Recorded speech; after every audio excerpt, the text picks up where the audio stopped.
Super. Nous sommes ravis de vous accueillir pour cette matinale d'Expérience 6. C'est la sixième édition avec une première pour une version tout en visio cette fois-ci. Voilà, ou comme ça chacun aura pu s'économiser de braver la chaleur dans le métro pour nous retrouver. Nous sommes très heureux d'accueillir aujourd'hui Maître Michael Dalland et Maître Alexandre Véran du cabinet Advent Altana pour une très belle conférence sur les relations sociales en temps de crise. Bonjour Michael, bonjour Alexandre. Bonjour à tous. Bonjour à tous. Est-ce que vous allez bien? Tout le monde est en forme? Bon. Alors, je vous propose qu'on ne perde pas de temps. On a une belle heure de conférence qui nous attend, suivie de questions-réponses. Donc, j'invite tous les participants à poser leurs questions directement dans le chat. J'en prendrai bonne note. Et puis, nous pourrons remonter toutes ces questions lors de la session de questions-réponses à la fin de la conférence. Je vous souhaite un très bon moment. Si vous avez des questions au cours de ce moment-là, je suis également à votre disposition pour répondre à toutes vos questions sur le chat. S'il y a des problèmes de connexion, de diffusion, etc., on règle tout en live. Voilà. Michael, Alexandre, je vous laisse le micro. Merci, merci Anne-Laure. Bonjour à toutes et tous. Effectivement, on avait anticipé qu'il ferait beau pendant 3 jours, que c'est les premiers jours de beau temps en 2024, et donc on s'était dit qu'une visio serait beaucoup plus prudente pour la santé de chacun. Donc on a un thème, on a choisi également un thème extrêmement gai en ce début d'été, qui est la relation sociale en temps de crise. Parce qu'effectivement, de par vos fonctions, vous en gérez nécessairement. Et l'idée, c'est de faire un certain nombre de rappels de de bonnes pratiques, de donner aussi un peu de benchmark, ce qu'on voit, ce qu'on fait. Et puis, donc on va dérouler un support qui n'est au fond qu'un prétexte à la réflexion, à la discussion. Et enfin, comme l'a dit Anne-Laure, comme dans les bonnes émissions télé, les meilleures questions sont sélectionnées par Anne-Laure, parce qu'Alexandre et moi ne les verrons pas, parce qu'on sera en live, n'est-ce pas? Et nous y répondrons. On aura un temps d'échange un petit peu plus participatif. Voilà. Bon, vous avez nos présentations. On est tous les deux avocats chez Advent Altana. En droit social, tous les deux, qui est une équipe qui compte une dizaine de personnes. Le cabinet d'affaires en compte 90, cabinet d'affaires à Paris, mais on fait partie d'une alliance qui s'appelle Advent, d'où le nom du cabinet Advent Altana, qui est une alliance internationale d'avocats qui regroupe 700 personnes dans le monde. Alors au menu ce matin, donc vraiment, quand on parle de crise, on vous a fait la sélection, le best-of, quelque part, puisque vous avez donc la grève, les réorganisations, les sujets de consultation et d'expertise du CSE, et enfin le droit d'alerte. Alors pour rentrer tout de suite dans le vif du sujet, je laisse la parole à Alexandre, parce qu'effectivement, l'idée, c'est on a un support pour tout dire d'une trentaine de slides, et l'objectif, c'est qu'on ait terminé cette présentation aux alentours de 10h15 pour pouvoir prendre ensuite un maximum de questions et échanger pendant un temps raisonnable. Voilà. Merci Mickaël. Alors un petit mot introductif pour définir un peu, si vous ne les connaissez pas bien, les acteurs et en tout cas les interlocuteurs de l'entreprise pour représenter les salariés en temps de crise. On en a de 2 ordres. On a ce que l'on appelle d'un côté les représentants élus à l'issue des élections professionnelles et qui sont les membres du CSE. Et on a d'autre part les représentants désignés, c'est-à-dire les représentants désignés par les syndicats, qui sont les représentants syndicaux. Chacun a ses attributions, chacun a ses fonctions, et ils peuvent être parfois les mêmes, c'est-à-dire qu'on a des représentants des syndicats qui sont membres du CSE, ils sont parfois différents, mais en tout cas, ils ont leur propre fonction et répondent à une fonction, une situation donnée. C'est-à-dire que le CSE, on va le voir, intervient en matière d'information-consultation. Les syndicats, eux, interviennent dans tout ce qui est négociation des accords et dans tout ce qui est, de porter les revendications des salariés et de l'entreprise auprès de l'employeur. Et là, vous posez une première question, vous dites, mais le thème, c'est les relations sociales en temps de crise, et pourquoi, dès la slide 2, vous nous parlez des représentants élus, des représentants syndicaux? Simplement parce qu'en fait, vous le savez, bien sûr, c'est qu'une question rhétorique, c'est avec eux que ces crises sont gérées. C'est les interlocuteurs absolument incontournables. D'où ce petit rappel, hein, pour la plupart d'entre vous, vous le savez, mais la distinction qui reste technique et qu'on va retrouver tout au long du support méritait d'être rappelée. Alors, pour commencer sur la grève, quelques chiffres et quelques statistiques qui peuvent être intéressantes, parce que la France est souvent citée comme le pays de la grève, mais il faut avoir conscience que c'est un droit qui est de moins en moins exercé. Pour avoir quelques chiffres, il faut avoir en tête qu'en 1975, on avait 4,5 millions de jours de grève en France par année. En 1995, on passe à 800 000. Statistique intéressante, on change les compteurs, on exclut le secteur des transports. À 96, on passe à 360 000 jours de grève. Donc, le secteur des transports représente presque la moitié des grèves en France. Pour aujourd'hui, être à 190 000 jours de grève et maintenant 60 jours de grève pour 1000 salariés. Donc, on a vraiment, véritablement, un droit de grève qui est moins utilisé, mais qui reste et demeure, et depuis une dizaine d'années, reste constant à environ 60 jours de grève pour 1000 salariés. Donc c'était un sport et c'est devenu un loisir. Exactement. Donc, on a été identifié, on porte cette image, mais c'est quand même quelque chose qui, aujourd'hui, est moins utilisé dans les entreprises et moins porté. L'image à l'international, en fait, elle est aussi véhiculée effectivement par les problématiques dans les transports publics. Le sujet vient de là. Pour le reste, effectivement, il y a des jours de grève, mais on rationalise tout de suite et on peut se comparer aux autres pays de l'Union européenne sur le sujet. Ça permet un petit peu de se rassurer, même si quand une grève survient, vous le savez, bon, c'est assez difficile à gérer et les statistiques ne peuvent rien pour vous face à un mouvement social. Exactement. Deuxième point, c'est les revendications portées. En statistique, il faut avoir en tête que la majorité, environ 55% des grèves, concernent des revendications salariales. 31% des grèves concernent des revendications liées aux conditions de travail et 13% des grèves sont liées aux thématiques de l'emploi et tout ce qui va être notamment réorganisation. Voilà quelques chiffres pour présenter la grève avant de revenir sur ce qu'est juridiquement la grève. Qu'est-ce que la grève? La grève, c'est qualifié en droit comme la cessation collective et concertée du travail en vue d'appuyer des revendications professionnelles. Donc, apparaissent trois conditions: un arrêt total du travail, un mouvement qui se veut collectif, afin de porter, troisièmement, une revendication. Alors, on a la chance d'avoir une jurisprudence pléthorique parce qu'évidemment que le droit de grève a été utilisé et on a vu tout un tas de situations être jugées, mais maintenant, c'est quand même très encadré, très défini. Alexandre, pardon, je me permets juste, on ne voit pas défiler les slides. Et vous en êtes où de votre côté? Qu'on fasse un petit... On en était là. On était encore là. Ah ben d'accord. Il n'y a pas de... Super. Pardon, je recevais un petit chat en disant on ne voit pas les slides. Tout va bien, merci beaucoup. Excusez-moi d'être... Pas de problème. Merci à la régie. Donc, première condition, arrêt total du travail. Ça implique que est interdit, ou en tout cas n'est pas une grève, toute situation qui serait de réduire la cadence, réduire son activité, afin d'empêcher ou afin d'amoindrir la capacité industrielle de l'entreprise. N'est pas non plus un droit de grève, par exemple, le fait de refuser d'exécuter une tâche. On a pu le voir chez certains clients, des salariés qui ont refusé, par exemple, d'entrer des données en facturation pour que l'entreprise ne puisse plus facturer. Ce n'est pas, en tant que tel, un mouvement de grève comme on peut le qualifier, parce qu'on continue à exécuter son travail, c'est une fonction que l'on refuse de faire, et cela ne qualifie pas l'exercice d'un droit de grève. C'est un mouvement aussi qui se veut collectif. Collectif, en revanche, donc, c'est-à-dire qui est porté par une collectivité de salariés.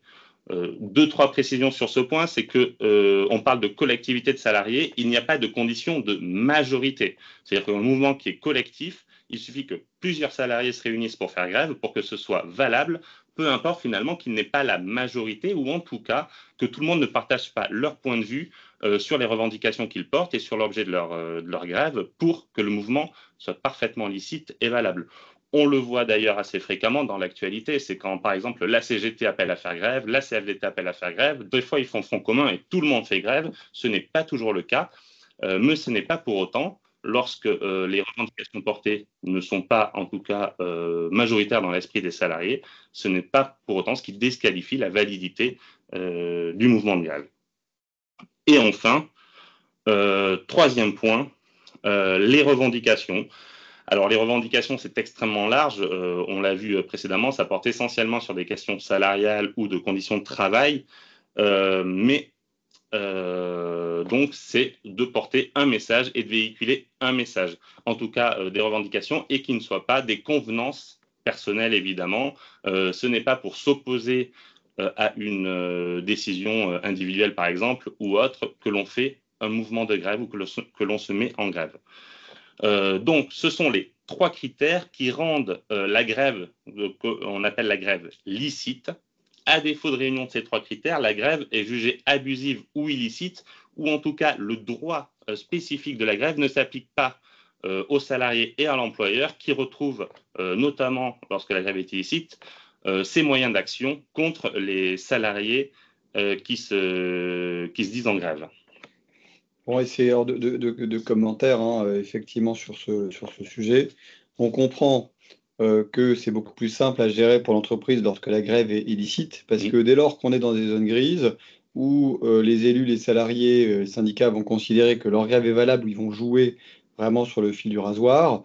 Dans ce cas-là, l'entreprise va se poser la question de savoir ce que la grève est illicite. Il y aura un débat, ça va rajouter de la tension et tout ça sera assez malsain. Au final, ça paraît pas très intuitif comme ça pour des avocats d'employeurs de dire ça, mais mieux vaut une grève bien structurée, bien carrée, et on sait que c'est une grève et c'est géré comme tel. La deuxième remarque, vous avez vu les revendications professionnelles, on sait, les sujets politiques peuvent conduire des grèves, et vous voyez où je veux en venir.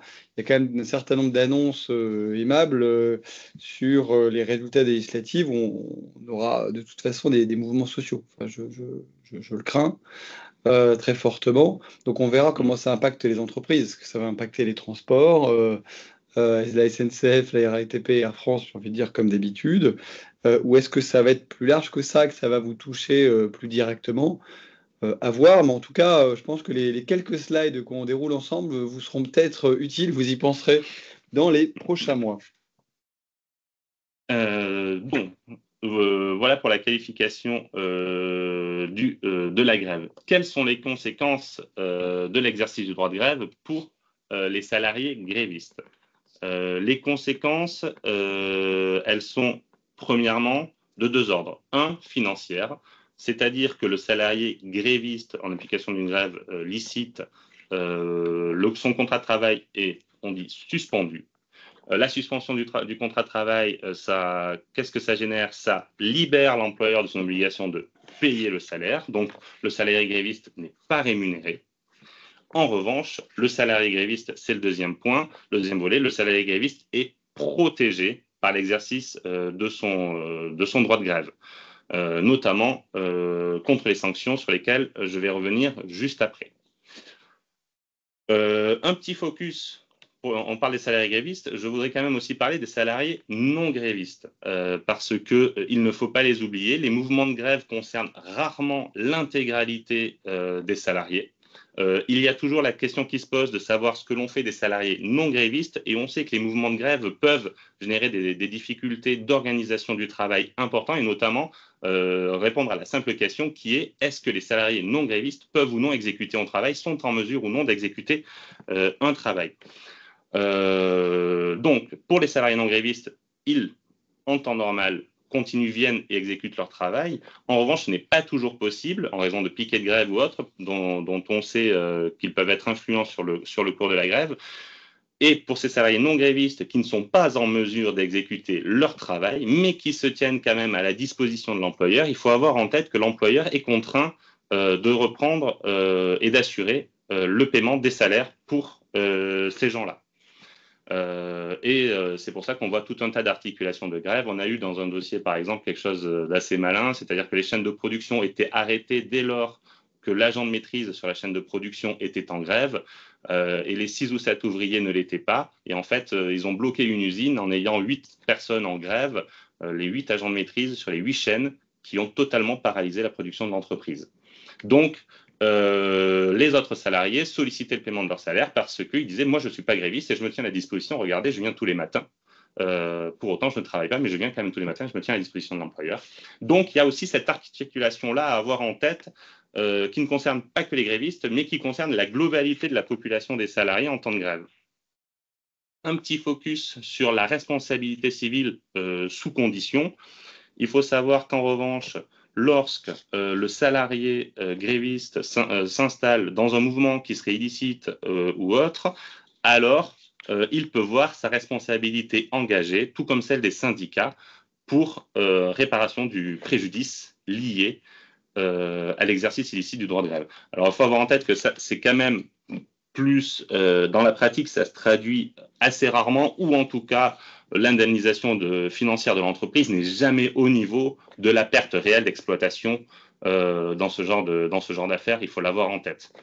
Et d'ailleurs, ça amène aussi un peu de nuance vis-à-vis de tout ça, de ce qui est grève licite, illicite, parce qu'évidemment que quand on est face à un mouvement de grève, qu'il soit licite ou illicite, la préoccupation première de l'employeur, c'est quand même de remettre l'appareil productif en marche et de privilégier le retour au travail des salariés. Mais on va y revenir sur la fin du droit. Deuxième point, les conséquences pour l'employeur. On l'a vu, l'employeur, face à un mouvement de grève licite et des salariés grévistes, ne peut pas les sanctionner du fait de l'exercice de leur droit de grève. Ils sont protégés par la loi et on ne peut pas les sanctionner. En revanche, il y a quelques limites à ce principe, c'est notamment lorsque l'on peut qualifier une faute lourde. La faute lourde, qu'est-ce que c'est ? C'est la faute dans laquelle, en fait, on qualifie l'intention de nuire du salarié, c'est-à-dire que le salarié a agi, dans le cas de la grève, avec l'intention de nuire à l'employeur. Alors, qu'est-ce que ça recoupe ? Ça recoupe tout ce qui est comportement dangereux, mise en danger, évidemment, violence, voie de fait, à l'égard de l'employeur et de l'entreprise, tout ce qui est séquestration, menace, donc des faits de qualification pénale, mais pas que.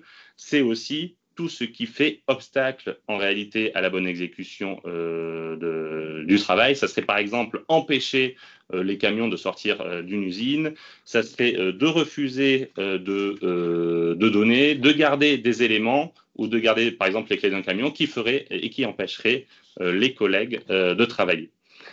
Et lorsque la faute lourde est qualifiée, alors l'employeur retrouve son pouvoir de sanction à l'égard des salariés.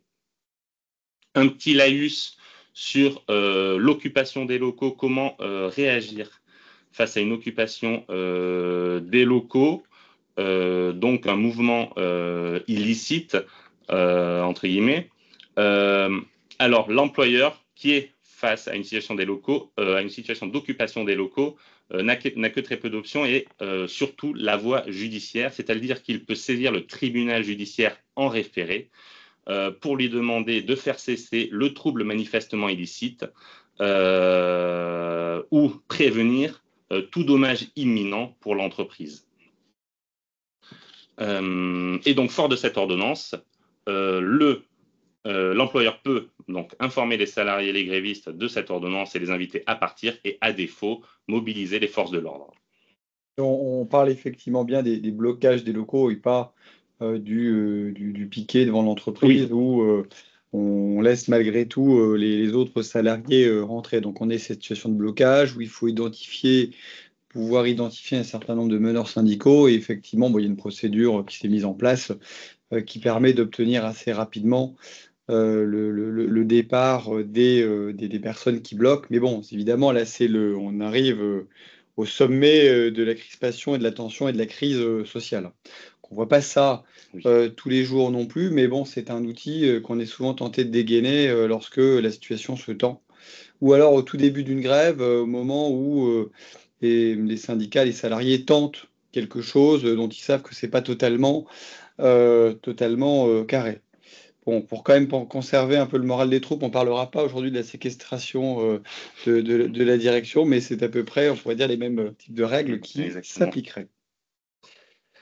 Ensuite, autre conséquence pour l'employeur, et notamment liée à la protection du droit de grève et au fait que le droit de grève puisse conserver, entre guillemets, un pouvoir de nuisance pour l'employeur, c'est que l'employeur ne peut pas recruter des salariés en remplacement des salariés grévistes. Il ne peut pas recruter de salariés en CDD ou de travailleurs temporaires. Je passerai sur les réquisitions qui concernent les services publics parce que ce n'est pas forcément toutes les situations les plus courantes, mais il faut savoir que face à cette interdiction générale de remplacer, il y a quand même, sont apparues quand même des voies de contournement, notamment deux. La première, c'est de demander à des salariés non grévistes d'occuper les fonctions des salariés grévistes, bien évidemment avec leur accord lorsque ça implique qu'ils ne fassent pas tout à fait les mêmes choses, mais c'est quelque chose qui est possible si cela permet de relancer la machine productive au moins partiellement, au moins pour sauver ce qui peut l'être pendant le mouvement de grève. Et le deuxième biais, c'est la sous-traitance.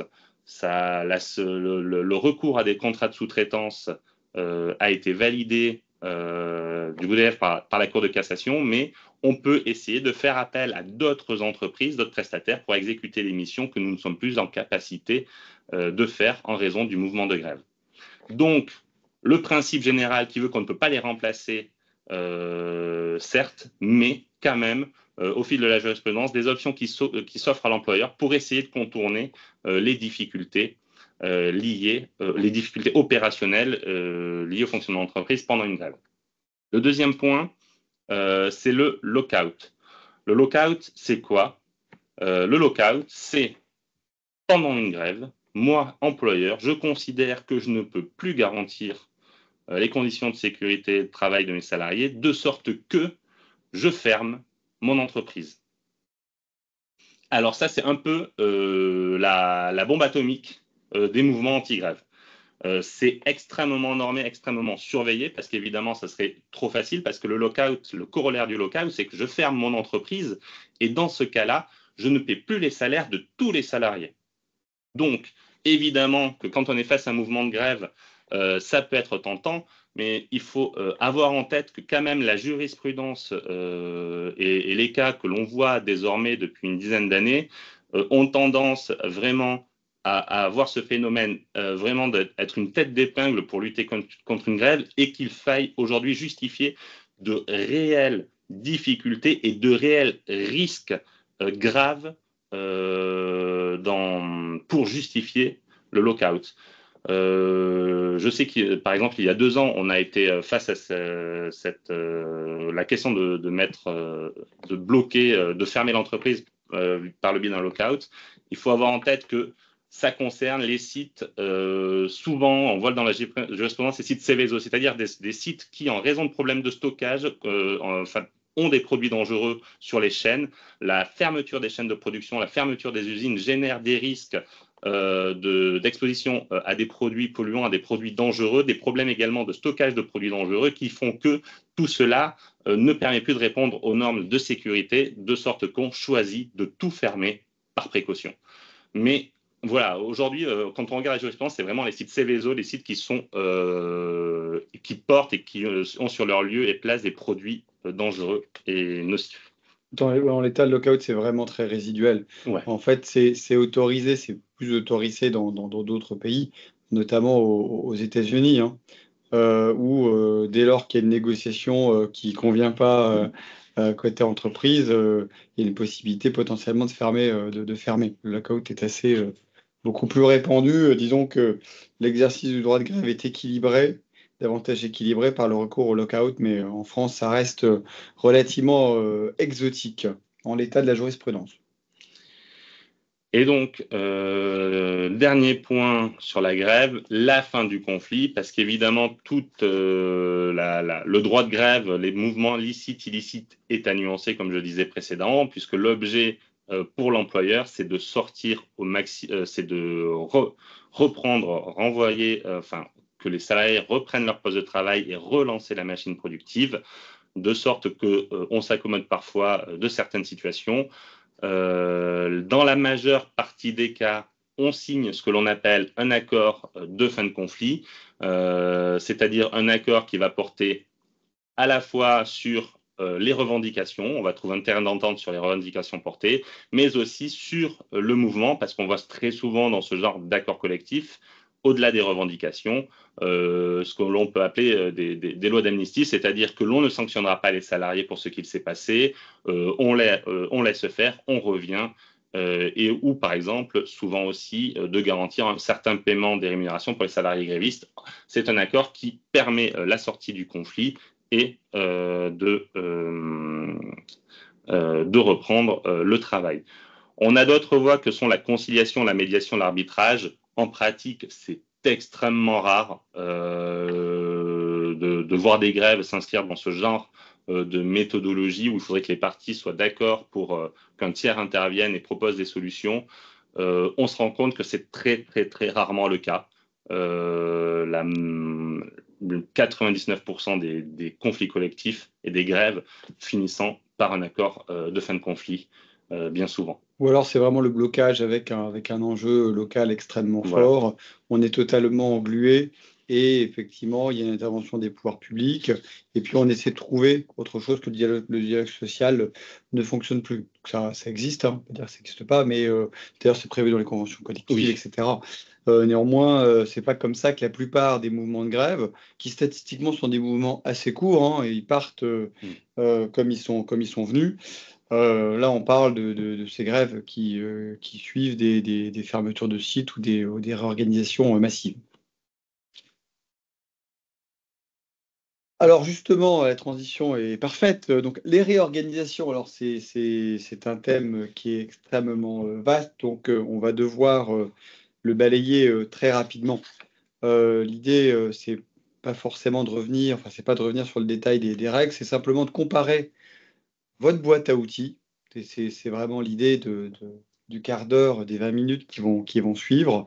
Qu'est-ce que vous avez à votre disposition pour réorganiser l'entreprise, sachant que là, on parle de réorganisation sociale. Alors, la réorganisation sociale implique très régulièrement des départs de personnel, en fait, parce que vous le savez, la masse salariale, en fonction des secteurs d'activité, des typologies d'entreprise, c'est entre 30 et 60%, 70% des charges sur une entreprise. Donc très rapidement, lorsqu'il y a un besoin de faire des économies ou un besoin de sauvegarder sa compétitivité, ou d'améliorer le rendement, c'est pas un motif économique, mais en tout cas, c'est des contraintes business auxquelles vous êtes confrontés. On se tourne vers la masse salariale. Alors, donc on distingue les réorganisations à chaud, les réorganisations à froid. Bon, on parle que du PSE là, mais évidemment, vous avez encore une demi-douzaine d'autres procédures de licenciement, vous le savez, lorsque on est dans une entreprise de moins de 50 salariés, qu'on vise moins de 10 salariés.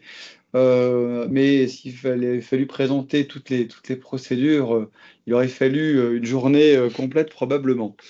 Donc, pour simplement faire un focus sur le PSE, ce qui est intéressant, c'est qu'on peut soit négocier un accord, soit, s'il n'y a pas d'accord, on passe devant l'administration en soumettant un document unilatéral.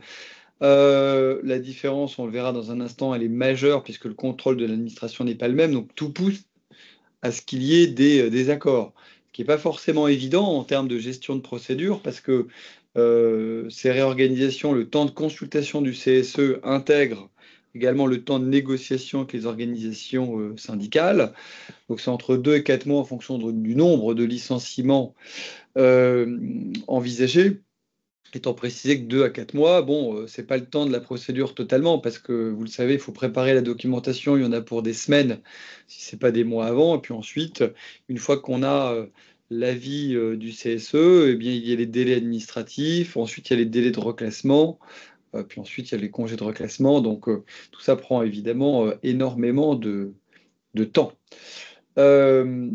L'intérêt du PSE négocié, c'est que tout simplement, quand il n'y a pas d'accord avec les syndicats, le contrôle d'administration sera très lourd, puisqu'il va observer les critères d'ordre et leur pondération. Il va regarder les catégories professionnelles. Or, on sait que les catégories professionnelles, c'est un sujet majeur parce qu'elles sont beaucoup plus larges que les simples postes. Et si on n'a pas d'accord, eh bien, et qu'on applique vraiment la jurisprudence et la loi, on se met en risque de devoir licencier des gens qu'on voulait absolument pas cibler ou qui occupaient un poste différent mais rattachable à une même catégorie professionnelle.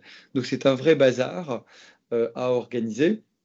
Également, en l'absence d'accord, l'administration va observer de manière accrue les moyens du groupe à l'aune des mesures du PSE, à l'aune des moyens du groupe. Donc tout milite pour qu'il y ait un accord. Statistiquement, l'administration valide beaucoup plus des accords que des documents unilatéraux. Mais la difficulté, c'est que, on le sait, 9 fois sur 10, l'organisation syndicale ne va signer qu'une semaine, 3 jours, la veille de l'expiration du délai CSE. Donc on est un peu à l'aveugle. On a un document qui va prévoir des catégories professionnelles maison, appelons ça comme ça, des critères d'ordre pondérés d'une manière qui semble équilibrée du côté de la société, qui fait l'objet d'échanges avec les syndicats, le CSE, mais jusqu'au bout, on sera dans le flou quant à savoir s'il y a un accord. Et parfois, alors, nous, de ce qu'on en a vu, assez souvent, on arrive à un accord, mais on a peut-être beaucoup de chance. Mais se retrouver sans filet, c'est-à-dire qu'on négocie pendant des semaines et des mois, et 3 jours avant la deadline, on se rend compte en fait qu'il faut changer tout le document parce que les catégories professionnelles et les critères d'ordre, ça ne va plus, et on risque de se prendre un refus par administration. C'est extrêmement douloureux quand ça arrive. Alors le PSE, en fait, on peut tourner ça dans tous les sens, hein. Il y a toujours cette dramaturgie sociale.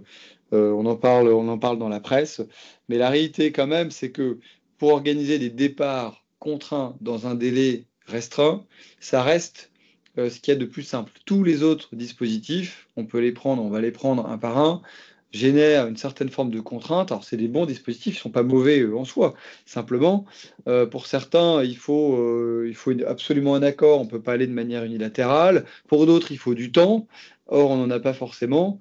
Donc, c'est la raison pour laquelle on parle de dispositifs à chaud et à froid. Mais bon, dans la pratique, assez souvent, on nous demande d'ouvrir la boîte à outils des différents dispositifs et on s'aperçoit que, je ne vais pas dire malheureusement parce que quand on organise un licenciement, l'employeur a toujours un peu le mauvais rôle, mais ça reste le dispositif le plus pratique. Alors, réorganisation à froid, pardon. L'accord de performance collective, d'abord, c'est un outil qui est hyper séduisant, fabuleux, alors qui a connu différents noms et différents formats depuis 2013, parce qu'il a eu quelques ancêtres, mais je ne vais pas faire l'histoire là de l'accord de performance collective.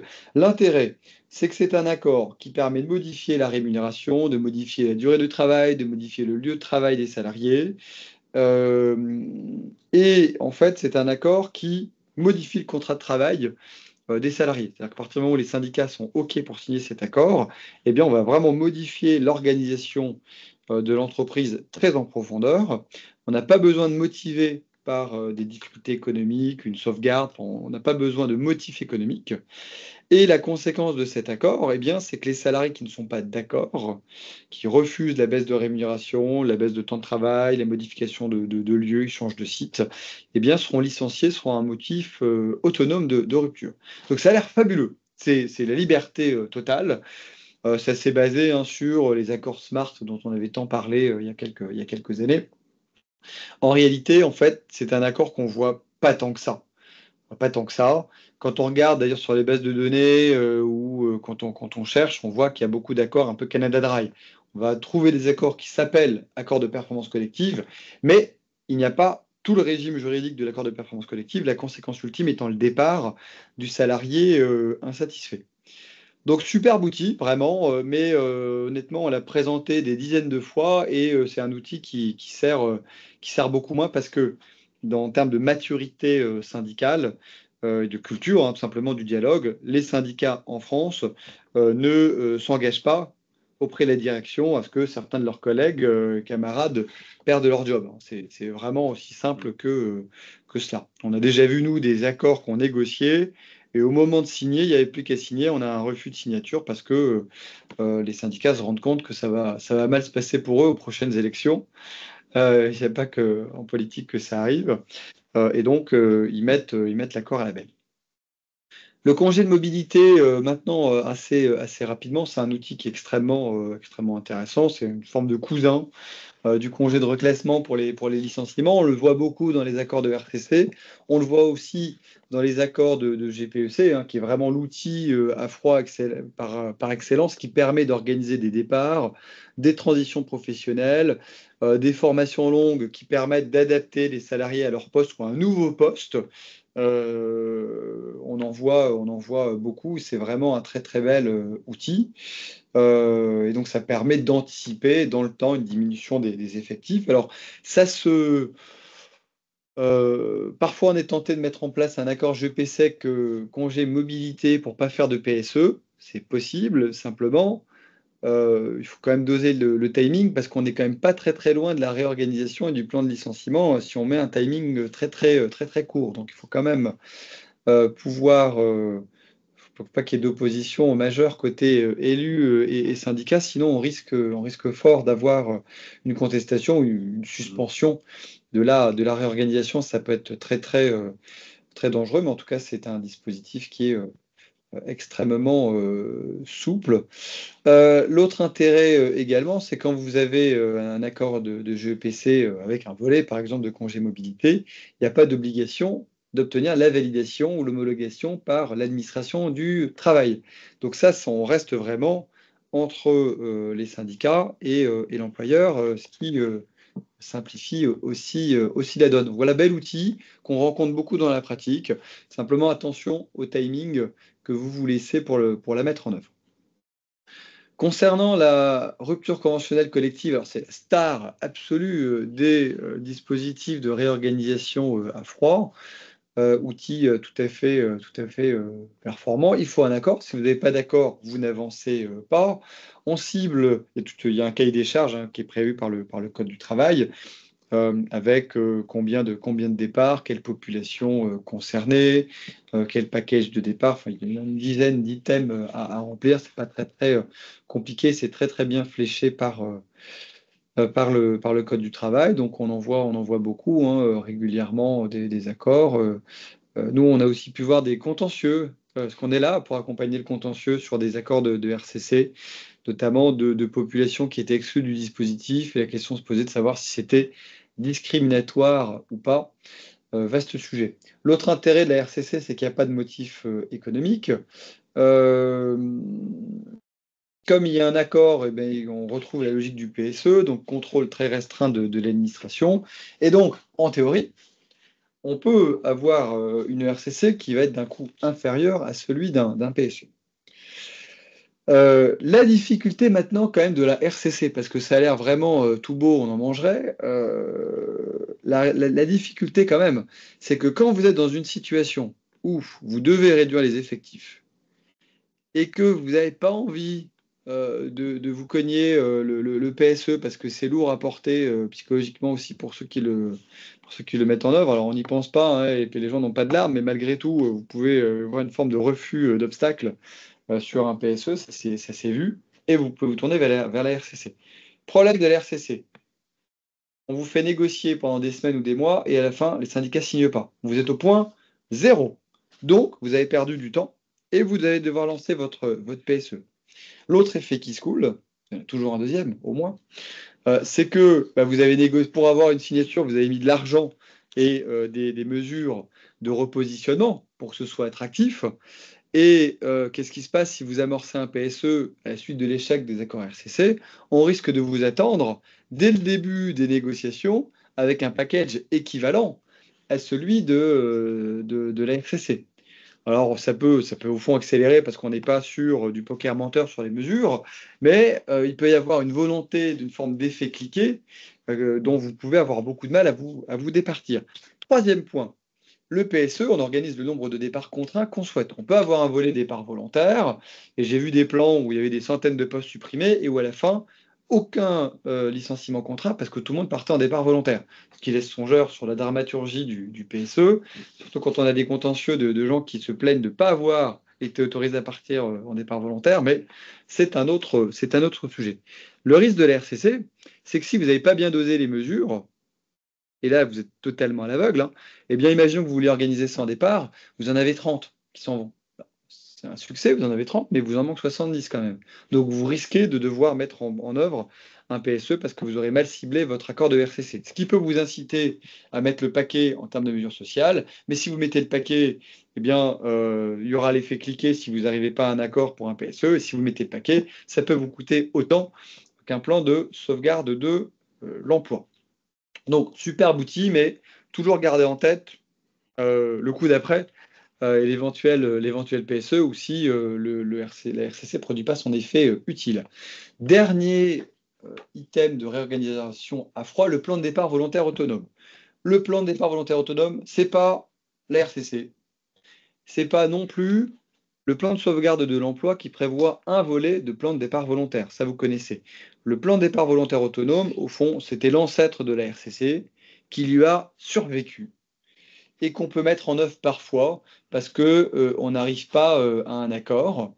Alors c'est tout à fait possible. On le voit encore, mais on le voit quand même beaucoup moins. Il a été dévoré vivant par le PSE avec volet plan de départ volontaire et qui permet de respecter un timing et d'avoir le nombre de postes contraints souhaités, et la RCC qui a le rôle de la réorganisation socialement sympathique. Donc, on peut le faire. Simplement, il faut suivre la procédure des PSE, c'est-à-dire qu'on passe devant l'administration du travail. On n'est pas obligé d'avoir un accord collectif. On peut faire un PDVA unilatéral. Mais là encore, évidemment, les salariés doivent être libres ou contraints de quitter l'entreprise ou pas. Sinon, ça s'assimile à un PSE au sens strict qui serait déguisé. Et donc l'inconvénient, c'est on retrouve l'inconvénient de la RCC, vous mettez en place un accord vous mettez en place un PDVA, que ce soit par accord ou de manière unilatérale. Si derrière vous n'avez pas suffisamment de départ, vous devrez enclencher un PSE, vous aurez perdu beaucoup de temps. Donc honnêtement en France, on a une boîte à outils qui est assez étoffée. On peut toujours faire des réformes, hein, le législateur est là pour nous aider à trouver de nouvelles idées, mais très sincèrement, les outils, ils existent. On a toujours de quoi proposer aux entreprises, enfin, aux donneurs d'ordre. Simplement, il faut choisir le bon outil parce que il n'y a rien de pire que de prendre le mauvais outil pour mener à bien la réorganisation. Voilà, très rapidement, donc, et ce comparatif des mesures de réorganisation à votre disposition. Passons maintenant au CSE, la consultation des expertises, puisque en temps de crise, les difficultés peuvent se cristalliser aussi à ce moment-là. Parce que si l'on négocie des accords, des mesures RCC avec les syndicats, on doit à un moment donné bien souvent se retrouver devant le CSE qui lui doit être informé et consulté lors des projets d'envergure affectant la vie de l'entreprise. Et cette consultation du CSE peut générer plusieurs difficultés qu'il faut savoir anticiper ou en tout cas peut cristalliser les difficultés aussi. Le premier point, c'est que on est cette information consultation qui a quand même très très souvent lieu lorsqu'on va lancer un projet de réorganisation ou lorsqu'on est face à des difficultés, un mouvement de grève ou autre qui fait suite à une modification des conditions de travail, le CSE est quasi systématiquement consulté. Le principe, c'est que le CSE, il a 1 mois pour rendre un avis. 2 mois si un expert est nommé, on va y revenir ensuite, et 3 mois si on est dans une entreprise avec des CSE d'établissement, des CSE centraux. L'avis rendu par le comité d'entreprise n'est pas liant, c'est-à-dire qu'on va consulter le CSE, mais peu importe l'avis qu'il donnera, l'entreprise peut avancer. En revanche, requérir cet avis peut présenter des difficultés. Pourquoi? Parce qu'en fait, ces délais de 1 mois, 2 mois, 3 mois dont on a parlé, ils débutent lorsque le CSE, l'employeur, a fourni ce que l'on appelle des informations suffisantes sur le projet au CSE pour qu'il puisse se prononcer. Et c'est sur ce point-là que peuvent se présenter les difficultés. Parce que dès lors que le CSE ne serait pas consulté, ou en tout cas les informations données ne seraient pas suffisantes, alors le CSE a ce pouvoir de nuisance extrêmement important, c'est qu'il peut saisir le juge des référés en disant qu'il ne dispose pas d'informations suffisantes pour rendre son avis, et le juge des référés va, demander, enjoindre l'employeur à donner des documents, 2, suspendre le délai dans lequel il rend un avis. Et pourquoi c'est contraignant? Parce que l'avis du CSE, il est un préalable au déploiement de la mesure et du plan. Et donc, si le juge des référés suspend cela, l'employeur, le projet et le déploiement du projet est totalement suspendu. On ne peut plus lancer les mesures que l'on prévoyait et le calendrier est nécessairement largement entamé par la procédure judiciaire. Sachant que pour ceux qui l'ont vécu, ils le savent, hein, le juge des référés, en fait, l'audience va s'organiser dans un délai d'1 mois, 1 mois et demi. Ensuite, il y aura une mise en délibéré, ça prend toujours un peu de temps. Donc, en fait, entre le moment où vous êtes menacé d'une action, où il y a une saisine et où vous avez une décision, en espérant qu'elle soit bonne pour l'entreprise, s'écoule bon an, mal an, 2 mois. Donc, votre projet, pendant ce temps-là, qu'est-ce que vous faites? Parce que le juge, il n'a pas encore prononcé la suspension. Alors, est-ce que vous avancez? Mais si vous avancez, finalement, là, on est totalement embarqué dans le délit d'entrave. Ou est-ce que on attend la décision du juge? Mais finalement, il faut un peu occuper le terrain. Donc, ce qui peut aussi arriver, c'est que le dialogue social se poursuit. Et si ça se passe bien, on arrive à désamorcer et à pas aller voir devant le juge. Parce qu'en fait, la suspension et le juge des référés, il n'y a pas de bonne décision. Parce que même si on gagne, alors on est content, hein, évidemment, faut faire les malins. Mais au fond, on a perdu 2 mois facilement. Et c'était pas ce qui était souhaité au départ. Donc ça pousse à maintenir le dialogue. Et on a eu des dossiers comme ça, où le juge des référés était saisi et où, in fine, il y a eu un désistement de la part de l'organisation du CSE, pardon, parce qu'en fait, entre-temps, on avait trouvé un terrain pour avancer de manière constructive. C'est pas toujours le cas, mais on y parvient. Oui. C'est un moyen de pression supplémentaire dans le cadre de négociations, par exemple, que peut utiliser le CSE pour bloquer, pour gagner du temps. Et effectivement, l'entreprise vous souhaitant avancer va peut-être lever ou en tout cas renoncer à certains points et faire droit à certaines revendications des élus sur ces sujets-là.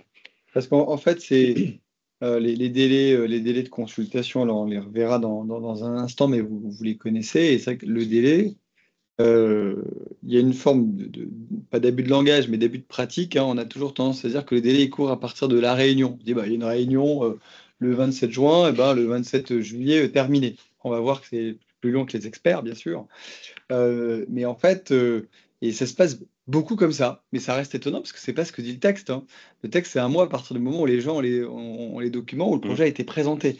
Donc, il s'avère que si les élus jouent au jeu selon lequel considèrent que l'employeur n'a pas transmis suffisamment d'éléments, on peut avoir un débat et on commence à avoir des arrêts sur le sujet, sur la date à laquelle le délai d'1 mois commence à courir. C'est pas forcément la première réunion de présentation du projet. Contentieux naissant, contentieux très dangereux et glissant. Et la Cour de cassation, on suit ça de près parce que là, on a une forme de pratique un peu tribale, hein, au niveau national, mais c'est pas totalement conforme au texte. Donc pour le moment, tout va bien, mais suivez ça de près. Et en tout cas, faut pas lancer une consultation en étant trop léger, parce qu'on pourra jouer la montre si nécessaire. En fait, préparer surtout sur les projets majeurs. Donc, bien évidemment que si on s'installe dans cette procédure contentieuse, le risque est également de payer des dommages-intérêts au CSE et de qualifier un délit d'entrave qui est une amende administrative. Maintenant, revenons aux expertises, puisque bien souvent dans le déploiement de ces projets-là, le CSE souhaite être accompagné d'un expert qui va rendre un rapport sur la situation et la légitimité, entre guillemets, de la proposition de l'employeur. En tout cas, qui va reprendre les points et étudier le sujet. Un expert peut être nommé dans différentes situations. Elles sont présentes dans le tableau, je ne vais pas revenir une à une dessus, mais il faut avoir en tête qu'on a deux cadres principaux qui sont les projets importants, les modifications, les conditions de santé, de sécurité, les conditions de travail, qui sont le point le plus mobilisé lorsqu'on a un projet ponctuel et le déploiement d'un projet ponctuel. Ces expertises, elles sont payées, il faut l'avoir en tête, en partie, voire en totalité, par l'employeur, en fonction des cas. Mais c'est quand même l'employeur qui assure qui assure la majorité du financement, puisque vous pouvez le voir dans le tableau, selon les cas, c'est 80% employeur, 20% CSE ou 100% employeur. Deux types d'experts, les experts comptables, les experts habilités. Il faut savoir que c'est très normé. Il y a des cabinets qui font ça, qu'on retrouve très souvent dans les dossiers et que l'on retrouve.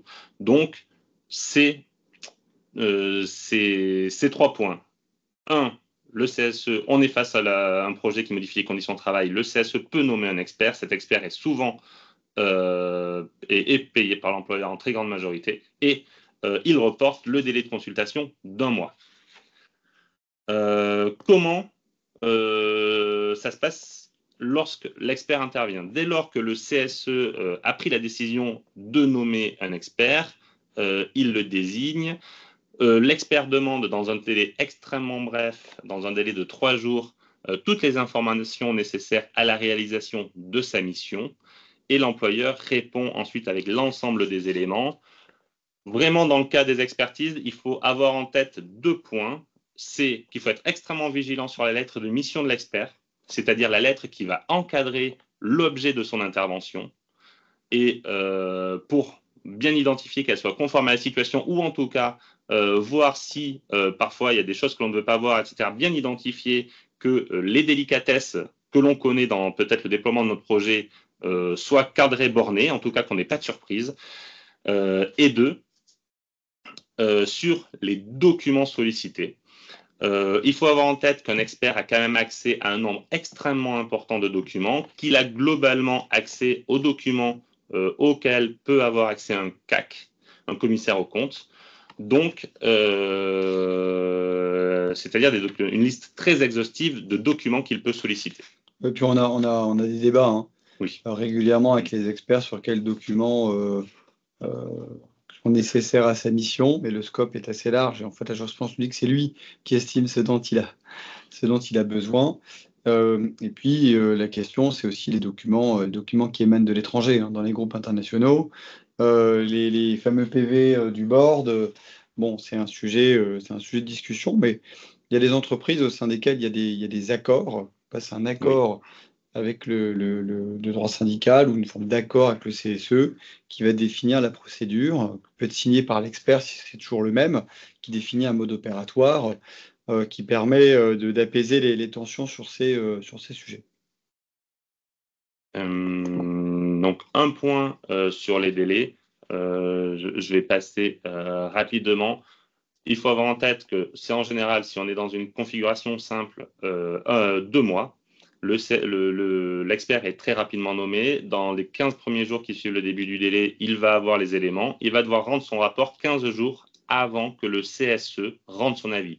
Donc, c'est globalement une mission qui va durer 1 mois, 5 semaines. Pour balayer l'ensemble des questions, produire son rapport, le présenter au CSE avant que celui-ci rende son avis définitif sur le projet de réorganisation ou en tout cas l'objet sur lequel il est consulté. Bon, sur le respect de ces délais, alors bon, d'abord, par exemple, lorsqu'on est en PSE, assez souvent, on aménage les délais légaux en signant un accord de méthode. Et l'accord de méthode prévoit bien des dates. Donc, comme on donne du temps au temps, ça permet permet de caler un calendrier plus souple, y compris pour l'expert.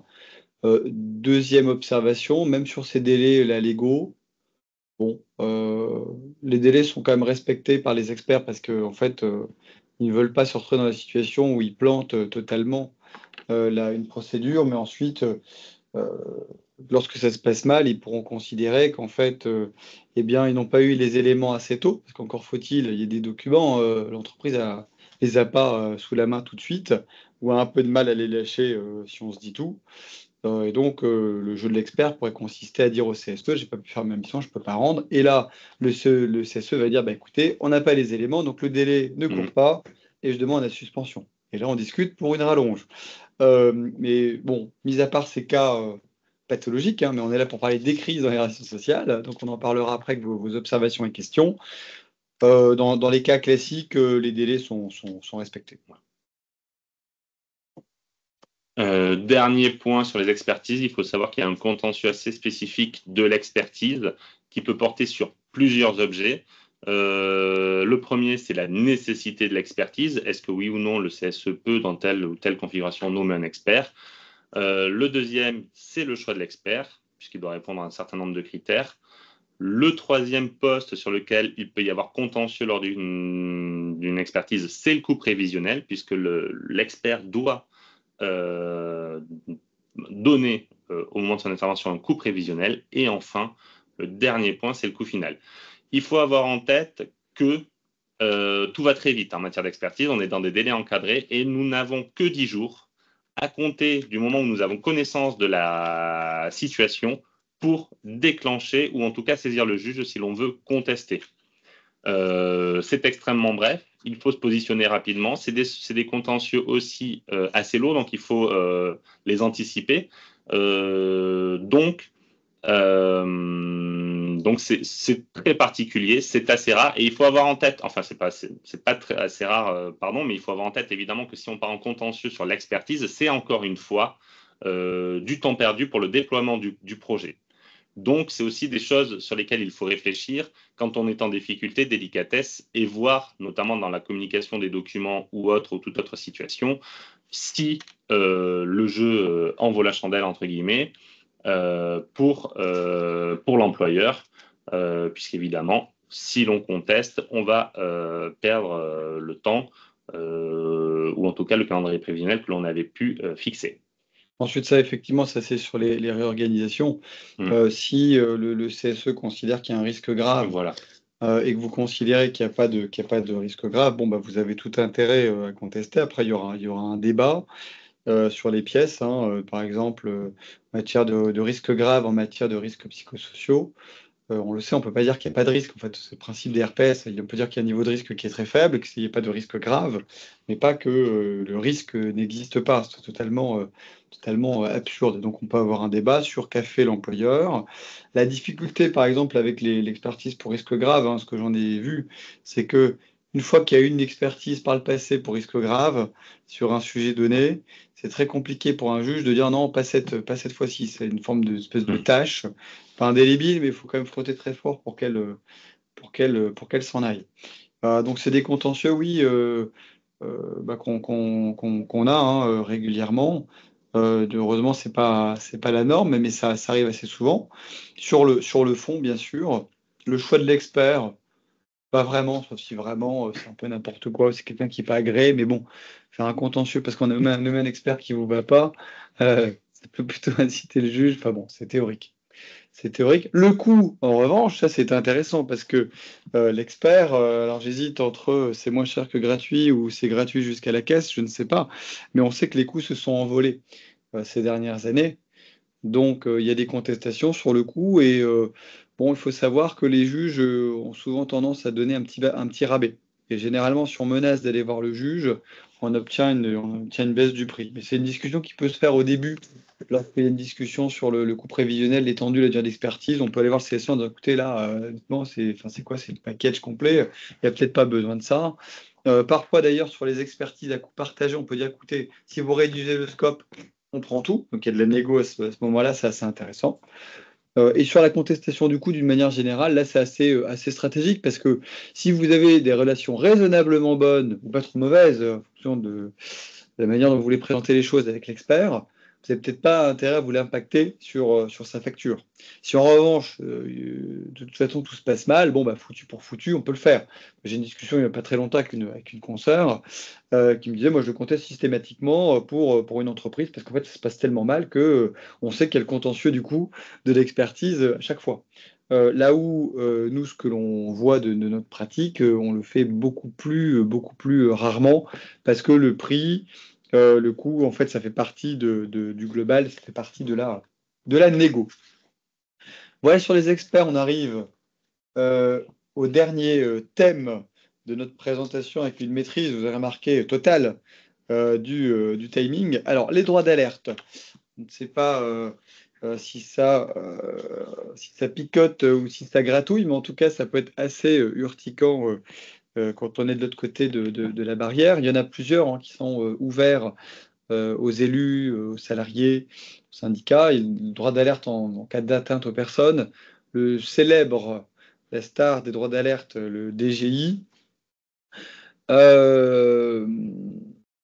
Le droit d'alerte en matière de santé publique et d'environnement, le droit d'alerte économique et le droit d'alerte social. Voilà le menu pour ce dernier bloc. Alors, l'atteinte aux personnes.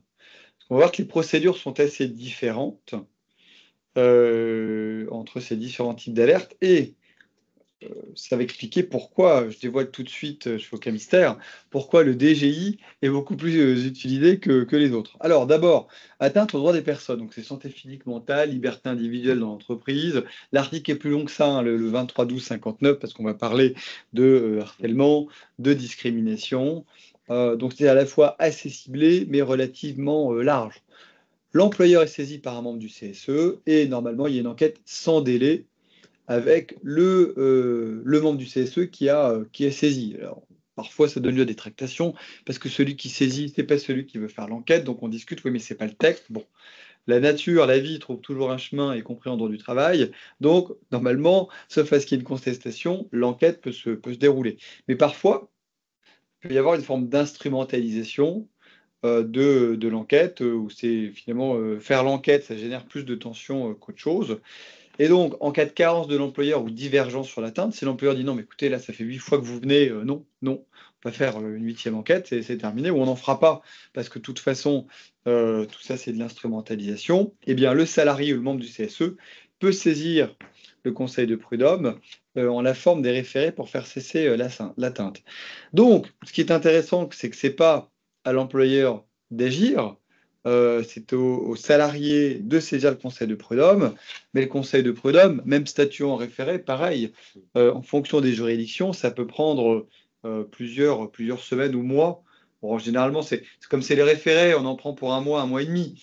Mais bon, c'est pas forcément plus intuitif, c'est pas forcément très intuitif. Donc, on le voit de temps en temps, ce droit d'alerte, mais finalement, euh, ça fait souvent pchit, pour reprendre le propos d'un ancien président de la République, qui lui aussi d'ailleurs a procédé à une dissolution.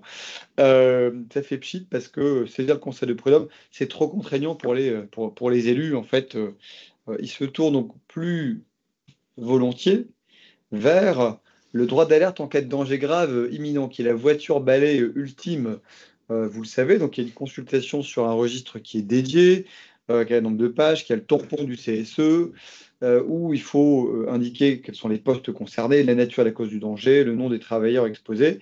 C'est pas toujours totalement carré dans la consignation, parce qu'on n'a pas toujours le nom, où on va nous dire bah c'est tout un service. Alors est-ce que c'est vrai, est-ce que c'est pas vrai, on ne sait pas. Mais bon, la question, c'est est-ce qu'il faut avoir un débat sur la manière dont on remplit le registre? On peut le faire, et là n'est peut-être pas l'essentiel. Enfin, en tout cas, c'est une question de stratégie. Ensuite, rebelote, enquête de l'employeur avec le membre concerné. Alors, je fais une petite incise sur le monde des enquêtes.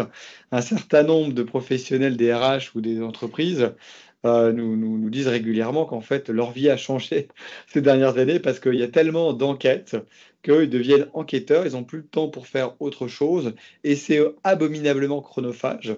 Donc, on voit fleurir au sein des grands groupes des personnes qui sont dédiées aux enquêtes, qui se déplacent partout en France pour les suivre en fonction des entreprises. Il y a des élus qui sont très très friands de cela. Et donc, il faut s'organiser en conséquence, hein, c'est comme ça. Et tout ça fait lien avec la compliance, hein, qui est un immense fourre-tout qui fait un peu peur et qui dévore toutes les branches du droit euh, par contagion.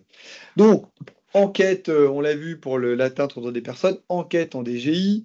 Si on n'est pas d'accord, alors là, c'est beaucoup plus intéressant pour le CSE, puisqu'il y a une réunion du CSE qui se tient dans les 24 heures. Si vous ne voulez pas faire l'enquête, il faut réunir ce CSE dans les 24 heures, sinon on se place dans une situation potentiellement manquement de l'employeur à l'obligation de sécurité, éventuellement en fonction de ce qui s'est passé. Alors si c'est pas avéré, très bien, mais si c'est vraiment grave, bon, vous allez me dire si c'est vraiment grave, on réunit le CSE, mais on n'est pas très très loin du délit d'entrave, on n'est pas très très loin de la faute inexcusable. Ensuite, les 24 heures, c'est compliqué parce que parfois le CSE vous-même va vous dire ah bah non, on peut pas réunir tout le monde et on veut pas faire de visio. Donc, parfois, par accord plus ou moins tacite, échange de mails, on ne respecte pas le délai de 24 heures, mais voilà, il faut se baquer avec un écrit, il faut pas jouer. Et si, une fois qu'on est passé devant le CSE, il n'y a toujours pas d'accord, eh bien, on va voir l'inspection du travail et la CARSAT qui vont venir à la réunion suivante, s'ils n'ont pas déjà été saisis par le CSE. Donc, on est dans ce genre de situation quand même dans une seringue, hein. On est en tenaille. C'est l'employeur qui doit agir donc en réunion de CSE, en réunissant pardon, le CSE. L'inspection du travail n'est pas très très loin. Et puis, le danger grave et imminent, ça va bien, ça se marie remarquablement bien avec l'expertise pour risque grave. Les dispositifs ne se recoupent pas totalement, mais bon, il y a quand même, on peut adjoindre l'utile à l'agréable avec les deux procédures, hein. Vous ne voulez pas faire l'enquête, le CSE se réunit, il dit bah, écoutez, c'est très bien, vous avez parfaitement raison, hein, il y a un débat, on va nommer un expert. Et là, vous êtes parti, vous dites mon Dieu, pourquoi n'ai-je pas fait cette enquête? Donc, redoutable, mais vous le savez déjà. L'enquête en matière de santé publique et d'environnement, c'est un dispositif autonome qui vient juste après le danger pour risque grave. C'est la même partie du code. Alors, ça a été créé en 2013, ça a été modifié en 2016 avec la loi Sapin et même modifié en 2022. C'est un dispositif, hein, qui vise vraiment les produits des entreprises. Alors, ce n'est pas uniquement ce qui est produit par entreprise. Ça peut être si vous utilisez sur votre site un produit qui va être polluant avec un risque pour la santé publique et l'environnement, eh bien, on est dans le cadre de ce droit d'alerte-là. Donc et alors, en termes de définition, l'environnement n'est pas défini, la santé publique non plus. La santé publique quand même, hein, il y a public après santé, donc la logique, c'est que ça ne concerne pas que les salariés de l'entreprise, hein. C'est vraiment le rejet dans l'atmosphère, les fumées, c'est le cours d'eau qui risque d'être pollué, c'est la nuisance très forte pour les habitations alentours, il n'y a pas besoin que ce soit un risque national. Donc, dispositif qui existe, qui fait l'objet d'assez peu de saisines, en tout cas d'assez peu de contentieux, alors que très sincèrement, en tant que citoyen, on peut se dire que c'est tout à fait louable, hein, qu'il y ait ce droit d'alerte. On ne peut pas dire autre chose, mais il est moins usité que le DGI qui dévore tous les autres parce que l'employeur peut dire mais attendez, on n'est pas dans la santé publique, mais qu'est-ce que c'est l'environnement? Et puis, l'examen, la situation est examinée par l'employeur avec le membre du CSE. Ce n'est pas réellement une enquête. L'employeur est libre de de ses conclusions. Il informe simplement des suites le CSE. Il n'y a pas d'obligation de consulter. Donc finalement, c'est beaucoup plus cool c'est très paradoxal, que le DGI. Donc vraiment un droit d'alerte extrêmement intéressant, mais en pratique, pas très utilisé. Avant-dernier droit d'alerte, le droit d'alerte économique, qui peut précéder une réorganisation. Il y a une inquiétude, il y a une tension, il y a une préoccupation autour de la situation économique de l'entreprise. Le CSE demande des explications à l'employeur. C'est mis à l'ordre du jour de droit de la prochaine séance du CSE. Et si le CSE n'est pas convaincu, il fait un rapport. Il peut être assisté par l'expert. Et ce rapport peut être transmis à l'organe de direction. Alors, en fonction des typologies de société, hein, surveillance administration, les SA, ou les associés de la société pour les autres formes sociales. À la suite de cela, eh bien, les prochaines réunions de l'organe social question est inscrite là aussi de plein droit à l'ordre du jour. Et puis, l'administration, enfin la direction, fait une réponse motivée au CSE dont prendra naturellement connaissance l'expert s'il a été nommé. Généralement, dans ce cas-là, il est nommé. Voilà, l'idée, c'est de se dire, bon, on va aller plus loin que les RH et plus loin que le manager qui est présent, on va directement taper aux mandataires sociaux ou aux associés pour faire part de leurs préoccupations et avoir des réponses. Ça peut être le cas sur des questions de vente d'entreprise, hein.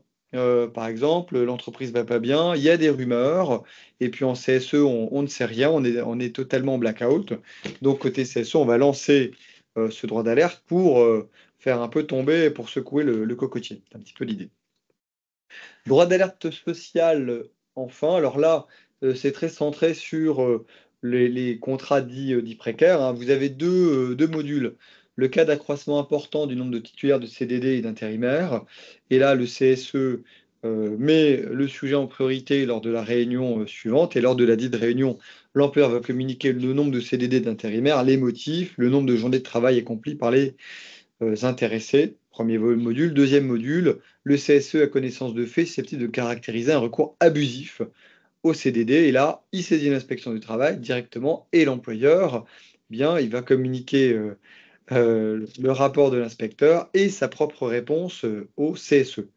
Bon, là, on est dans les hypothèses où il y a un cas de recours qui est massif au contrat précaire. Alors, soit il n'y en avait pas, il y en a beaucoup, soit il y en a eu, mais finalement, ça justifie moins, mais l'employeur continue d'avoir recours à ce type de contrat. Alors, bon, les contrats d'usage, ça existe, mais ça a parfois bon dos.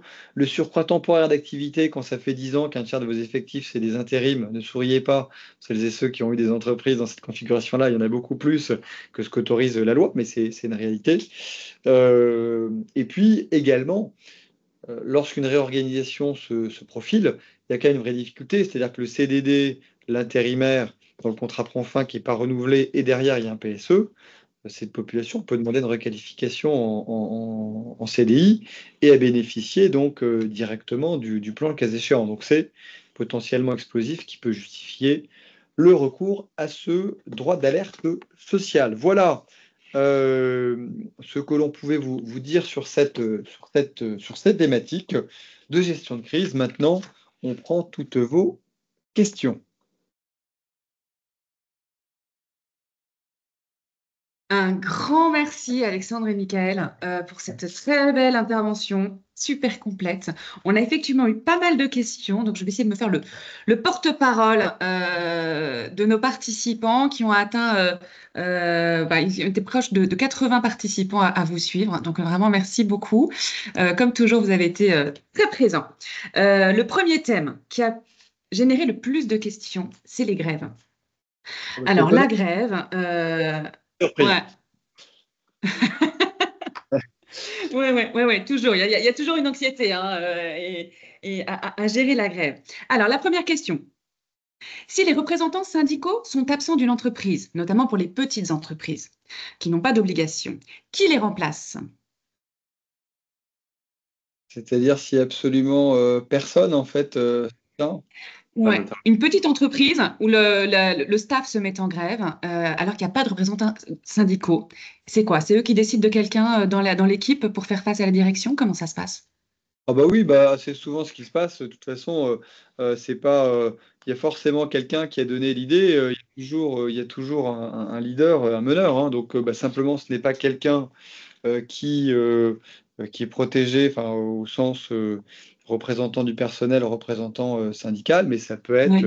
ça peut être quelqu'un avec qui on discute. Et parfois, la personne qui souhaite discuter avec les directions n'est pas la personne la plus constructive, donc on peut aller chercher quelqu'un d'autre. Ça laisse un peu de souplesse. Un peu plus de Euh, liberté. Oui. Faire redescendre, là, c'est pas parce qu'on vous pousse quelqu'un dans les bras avec qui discuter qu'au fond, tous les autres salariés le considèrent comme le grand leader qu'il faut suivre. Au contraire, peut-être que d'autres considèrent que la position est un peu dure. Donc là, ça devient un jeu, au fond, un peu plus ouvert qu'avec les syndicats, où là, c'est assez classique. On peut discuter aussi avec les salariés, mais ces figures imposées. Puis si on veut un accord de fin de grève, il va bien falloir les signer avec les syndicats. Dans les entreprises qui en sont dépourvues, c'est un peu plus ouvert pour essayer de trouver le bon interlocuteur politique. Ok. Deuxième question sur les droits de retrait. Sont-ils considérés comme grève? Alors, le droit de retrait, en principe, le problème, c'est que ça va s'articuler. C'est-à-dire la grève pour des revendications, on veut plus de salaire. Là, évidemment, c'est pas l'exercice d'un droit de retrait. En revanche, lorsqu'on est dans une situation dans laquelle il y a une grève parce que on considère que l'employeur ne respecte pas des conditions de sécurité. Il y a eu un accident, mortel, un accident très grave qui intervient sur un site. Bon, là, il pourrait y avoir un exercice de droit de retrait, mais c'est pas 300 personnes qui vont exercer leur droit de retrait. Tout le monde ne sera pas crédible. Faut quand même Oui. faut quand même être raisonnablement proche de la situation de risque grave. Donc oui, ça peut s'articuler avec la grève. C'est pas du droit de grève et c'est pas pour tous les grévistes. D'accord. Oui, et c'est deux principes autonomes l'un de l'autre. C'est Oui, potentiellement, juridiquement aussi, à proprement parler, on peut exercer son droit de retrait à titre individuel. Et effectivement, si l'on s'inscrit dans un cadre où on est face à une grève en raison de problèmes liés aux conditions de travail, tout ça va s'articuler. Parce que, en revanche, hein, j'exerce mon droit de retrait parce que je vais manifester contre les retraites ou ce qui viendra. Là, en fait, on est dans un cas, alors je prends vraiment pardon la tarte à la crème, hein, parce qu'il y a plein de zones grises, évidemment, sinon ce n'est pas drôle. Là, dans ce cas-là, on n'est pas du tout dans l'exercice d'un droit de retrait et on tangente l'absence non autorisée. Oui, ok. J'ai un rebond sur la partie des représentants auprès de la direction. On me dit collectif, activiste, action directe. Les syndicats sont souvent dépassés quand se créent des mouvements sociaux plus spontanés et plus bassistes. Et alors, l'entreprise n'a plus d'interlocuteur institutionnel. Comment procéder alors? Alors c'est un peu une déclinaison de ce que l'on disait. Alors effectivement, bon, les syndicats qui sont dépassés, ouais, c'est tout le paradoxe en fait hein, de notre pays, c'est-à-dire qu'on a des syndicats qui sont minoritaires finalement en termes de voix dans les entreprises, de poids social, mais qui arrivent à bloquer un pays, mais qui en termes de nombre d'adhérents sont, pardon de le dire, des nains par rapport à ce qu'on voit dans d'autres pays, que ce soit en Allemagne ou dans les pays du Nord. Et donc oui, ils sont dépassés à la fois par des gens qui veulent plus syndiquer parce qu'ils ne se retrouvent pas là-dedans, et puis par une base qui est encore plus dure.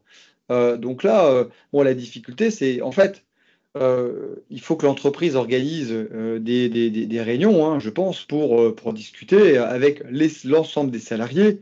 Et la logique, c'est qu'il y ait quand même, si tout le monde ne fait pas grève, il y a bien des gens qui vont venir pour entendre ce que la direction a à dire.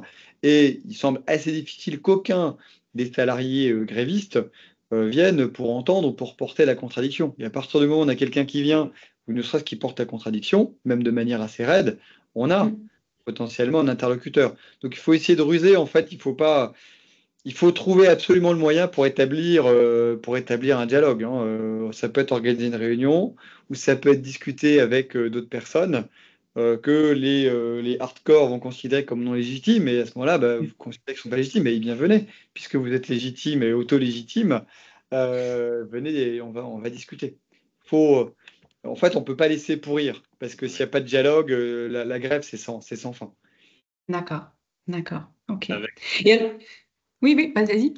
Non, je voulais simplement ajouter que c'est une situation qui peut aussi exister avec des syndicats parce qu'on va avoir des lignes qui ne sont pas les mêmes et des sensibilités qui ne sont pas les mêmes et trouver un accord même quand on a des interlocuteurs syndicaux n'est pas en fait tout le monde n'exprime pas la même position, la même poursuite ou le même objectif final et donc effectivement la position d'équilibre elle peut aussi être difficile à trouver avec des acteurs syndicaux parce qu'ils ne vont pas tous avoir la même position et il va falloir trouver un point d'équilibre acteurs syndicaux, pas acteurs syndicaux et c'est vrai que c'est une difficulté réel parfois, mais c'est là où la grève a un sens politique et il faut essayer de trouver l'interlocuteur, le moyen d'avancer et de continuer.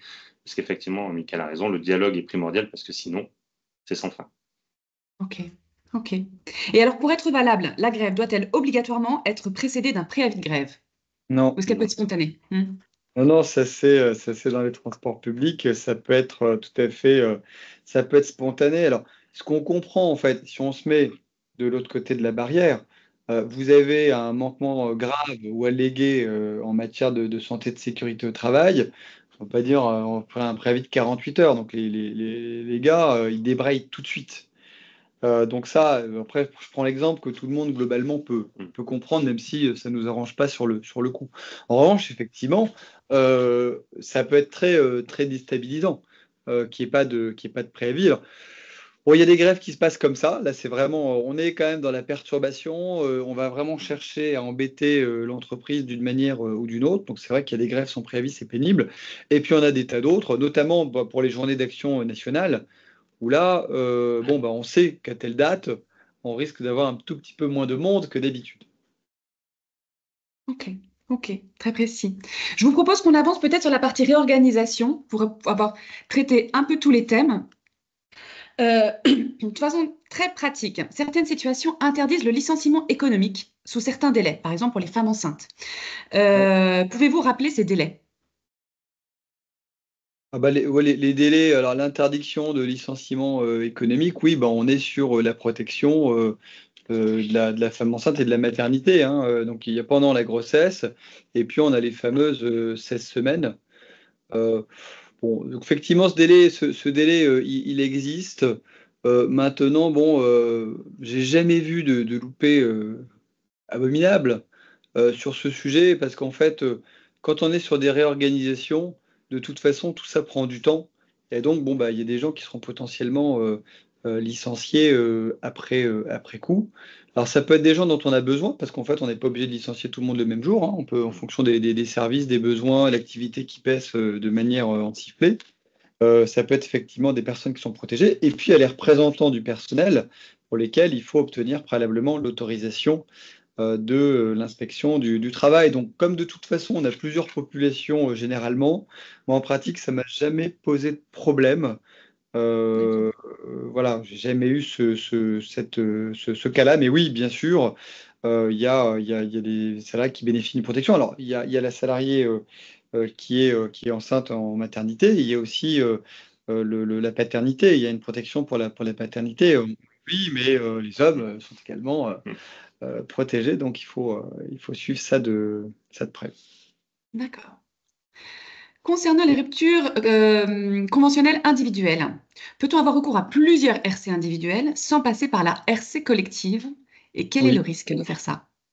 Oui, on peut le faire. Ben, le risque, c'est quand vous en faites trop dans une période restreinte, évidemment, et que derrière, il n'y a pas de remplacement, évidemment, on va considérer on pourra considérer que vous auriez dû mettre en place un plan de licenciement économique.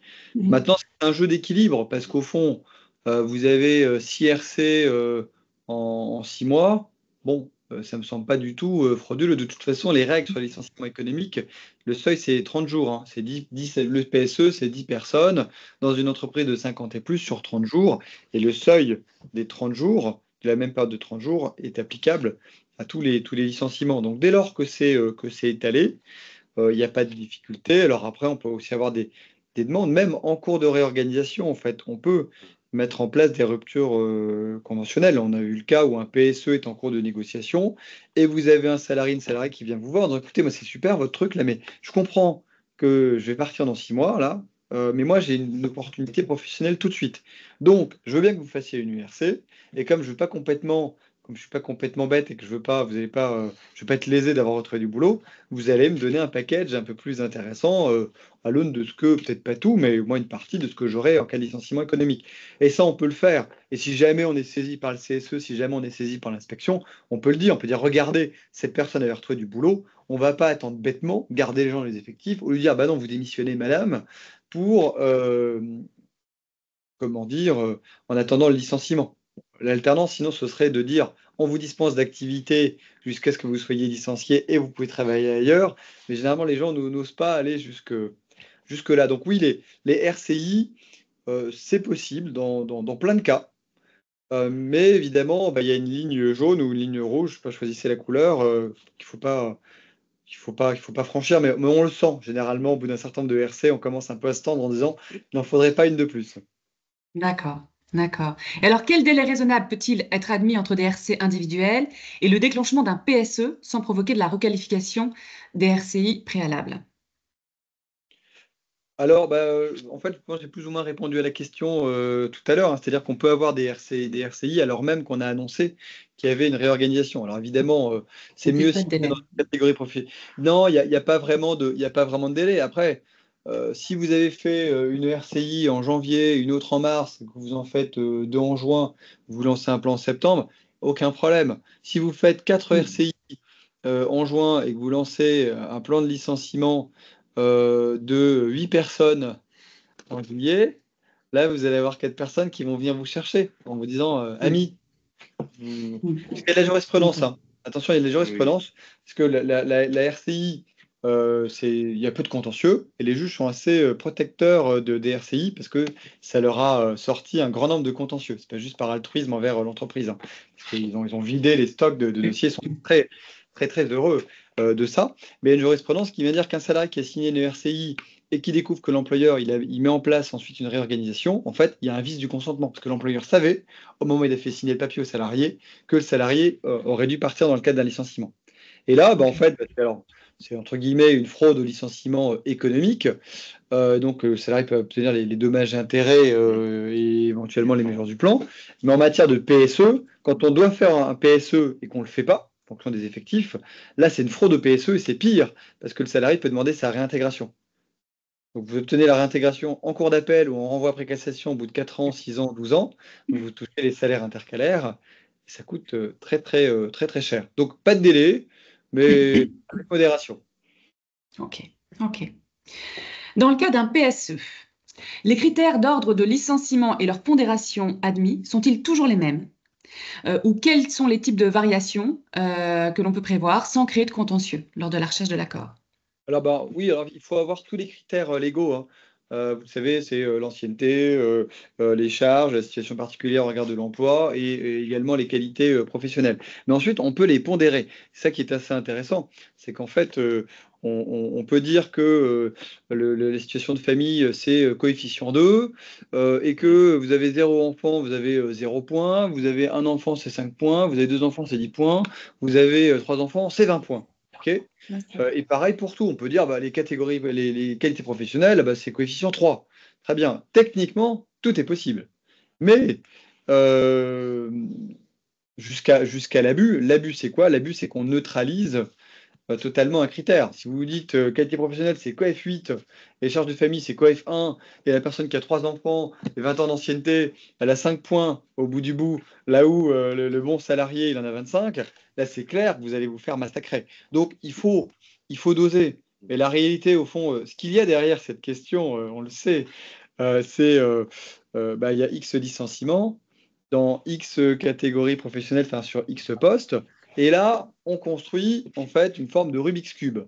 Mm. C'est-à-dire qu'on va chercher les bonnes catégories, les bons critères, et en fonction de ça, on va arriver plus ou moins au départ qu'on souhaite. On n'y arrivera jamais, parce qu'au fond, c'est comme ça. Il y a forcément des personnes qu'on aimerait voir partir et qui seront pas dans, sauf à faire n'importe quoi au niveau des critères, ce qui est jamais recommandé. Mais à ce moment-là, la réponse est simple, hein. Vous avez quelqu'un qui fait pas son boulot, dont vous ne voulez plus, mais bonne nouvelle. C'est pas un licenciement économique, c'est un motif personnel. D'accord. Donc là, faut pas se faire mal, et il y a d'autres moyens de faire. Donc oui, grande souplesse au niveau des critères d'ordre, jusqu'à l'abus. Puis ensuite, quand on présente ça aux organisations syndicales, au CSE, il faut quand même que ce soit un peu crédible, parce que pas que ça se voit, faut que c'est quand même c'est un peu de sens quand même malgré tout. Bien sûr. OK. Je vous propose qu'on garde les quelques minutes qui nous restent pour passer sur les droits d'alerte. J'ai également quelques questions. Première question sur les chiffres. Est-ce qu'on a une idée des chiffres? Y a-t-il beaucoup de droits d'alerte en France? Alors là, les chiffres, là, je les ai pas en tête. On les avait pour la grève. Pour retrouver ça, il y a forcément une étude de la DARES qui traîne sur le sujet. Moi, j'adore les études de la DARES. Je trouve ça toujours passionnant. On- c'est les non-dits qui ne sont jamais commentés ailleurs, alors que c'est tout à fait officiel. Est-ce qu'il y en a beaucoup? Honnêtement, ouais, régulièrement. Mm. Régulièrement. Alors, des entreprises où culturellement ils n'en font pas. Il y a des entreprises où ils n'en faisaient pas et ils découvrent, et alors là, c'est là, passionné. Et puis il y en a où c'est tout le temps, et ce que je vous disais tout à l'heure, des entreprises où les gens, les RH se transforment en enquêteurs, donc c'est l'enfer. Pour le moindre signalement de cas de harcèlement, boum, droit d'alerte. Alors que ce n'est pas une obligation de passer en droit d'alerte, hein. Donc oui, il y en a. On pourra regarder si on trouve des statistiques, on les passera à Anne-Laure. J'ai quand même bon espoir qu'on en trouve. Oui. Si on n'en trouve pas, c'est qu'il n'y en a pas. Ouais. C'est sous la maquette. Mais oui, en fonction des entreprises, il y a des entreprises qui souffrent beaucoup, hein. Quand je disais est-ce que ça picote ou est-ce que ça gratouille au début de mon intervention, c'est parce que il y en a qui en voient un peu trop, hein. C'est vraiment ça ou tomber dans les orties, c'est pareil, hein. D'accord. Alors, j'ai une question, du coup, justement, sur ces enquêteurs portés par l'employeur. En cas de DGI, les enquêtes de l'employeur, qui sont les collaborateurs désignés? Est-ce qu'ils doivent être validés par le CSE? Non. Non, L'employeur a toute liberté. ah oui, ils sont pas validés par le CSE, hein. Dans les entreprises, en fonction d'eux, ça peut être alors ça peut être le ou la DRH en personne, ça peut être un RH, ça peut être parfois le juriste social, ça peut être responsable en fonction des cas, responsable sécurité. On est libre, hein. Alors après, bon, on va avoir un débat avec le CSE sur la légitimité d'un tel ou d'une telle, mais à partir du moment où on dit écoutez, cette personne-là elle est mandatée par la direction, bon, ça planait raisonnablement. Sachant que de toute façon, on les fait toujours un peu lisser parce que c'est une enquête conjointe dans l'absolu, le CSE est normalement impliqué, donc ça lisse aussi les difficultés liées à la personne. Oui, parce que parfois, la direction n'a pas envie de l'enquêteur salarié présenté par le CSE. Donc, si on va se faire là, à ce moment-là, Voilà. Oh non, mais on l'a vu, hein. Oui. Nous, on a eu un cas de DGI lancé par un délégué syndical contre un service de ressources humaines. Et en fait, il s'avère que, alors c'est la petite histoire, c'est dont nous on dit c'est écrit nulle part, mais que ce monsieur, il avait un enfant qui avait été victime de harcèlement scolaire. Donc, dès qu'il entend harcèlement, il se tient plus. Et enfin, c'était intenable, Ouais, intenable. Donc, on aurait aimé que ce soit quelqu'un d'autre, mais ça n'a jamais été le cas. Donc voilà, si le CSE est libre, la direction aussi, pour répondre brièvement. Et juste une dernière question à ce sujet, en termes de process, de documentation de l'enquête, est-ce qu'il y a aujourd'hui un cadre à suivre, à respecter? Là, on peut le mettre en place, hein. On peut le mettre en place. On peut adopter une forme de charte de l'enquête qu'on présente au CSE en disant voilà, D'accord. quand il y a un signalement. Alors, je parle de l'enquête au sens large, pas forcément du droit d'alerte, hein, parce que je pense que la question est plus large.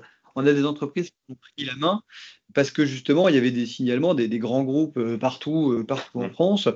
Même quand il y a des enquêteurs là, qui sont au siège, en fait, c'est pas possible. Donc, il faut déléguer un certain nombre de compétences en local. Et puis, en local, ils sont pas toujours équipés. Donc, vous avez un signalement. Est-ce que ça semble sérieux? C'est pas sérieux. Qu'est-ce qu'on prévient? Dans quel délai? Voilà les principales questions qu'on peut poser. Donc, on peut cadrer tout ça. Il y a aucune difficulté. Si on n'a pas cadré, bon, alors il y a plein de questions, hein. Est-ce qu'on enregistre? Est-ce qu'on n'enregistre pas? Est-ce qu'on essaie d'avoir un seul rapport commun avec l'élu? Oui, c'est mieux, mais parfois des oppositions frontales. Donc chacun fait son propre rapport. Et donc là, on retrouvera, on fera un peu d'historien, d'exégète.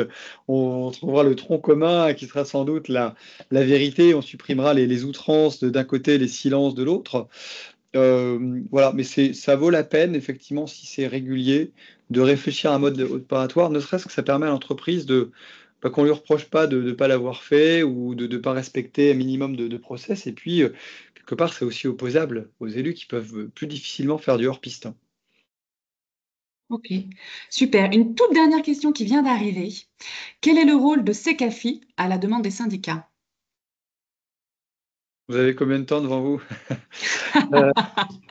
Secafi, alors quel est le rôle de Secafi à la demande des syndicats? Alors, je ne suis pas certain de bien comprendre la question. En fait, ce qu'on disait avec Alexandre, hein, c'est que Secafi a le même pouvoir de communication qu'un commissaire aux comptes, donc c'est extrêmement large, c'est eux qui décident.